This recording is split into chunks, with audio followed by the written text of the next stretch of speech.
Hello বন্ধুরা, আমি শিল্পী আরেকটি নতুন ভিডিওতে তোমাদের সবাইকে অনেক অনেক ওয়েলকাম করছি। তো দুপুরের মেনু নিয়ে চলে এসেছি।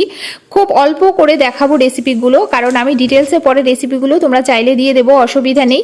তো আজকে করব দুপুরের মেনুতে ডিমের দো পেঁয়াজা, আর করব হচ্ছে মোরলা শুটকি দিয়ে পেঁয়াজ কলি আলু আর বেগুন দিয়ে একদম শুকনো শুকনো করে ভাজা। আর সকালে ব্রেকফাস্টে তোমরা দেখেছো অলরেডি ডাল করে নিয়েছি। স্নান করে ঠাকুর পুজো দিয়ে এইমাত্র চলে এসেছি। তাছাড়া রান্না করে তোমাদের একবার দেখিয়েছি কি কি রান্না হয়েছে, আর কি কি রান্না হয়েছে এই রেসিপিগুলো সব তোমরা আমার চ্যানেলে পেয়ে যাবে। আর এখন চলো, একবার বলে দিয়েছি কি কি রান্না করেছি, তবু ভাতটা বাড়ি। ছোটো মেয়ে প্রথমে খাবে, ও তাড়াতাড়ি করে খাবে, ওই জন্য ওকে আগে বেড়ে দেবো। তো চলো ভাতটা বেড়ে দিচ্ছি, ঠিক আছে? তো এই যে ডিমের তরকারি, পেঁয়াজের মানে ডিমের দু পেঁয়াজা, বেশি করে পেঁয়াজ দিতে হয় এটাতে। তো এটা হয়ে গেছে। আর এই যে রান্না হয়েছে, এটা হচ্ছে মোরলা শুটকি দিয়ে পেঁয়াজ কলি আলু আর বেগুন দিয়ে একটু ভাজা, পেঁয়াজ কাঁচা লঙ্কা চিড়ে দিয়েছি।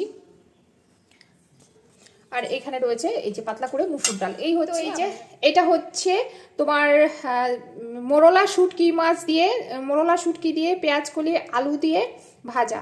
এটা হচ্ছে ডিমের দো পেঁয়াজা, আর এটা হচ্ছে মুসুর ডাল, আর এটা হচ্ছে লাল শাকের টক, যেটা কিনা আমাদের খুবই পছন্দের, তোমরা তো জানো। তো চলো খাওয়া দাওয়া। এটা কি দিয়ে খাচ্ছ? এটা হচ্ছে মোরলা শুটকি। হ্যাঁ, তো চলো মেয়ে খাওয়া দাওয়া করুক,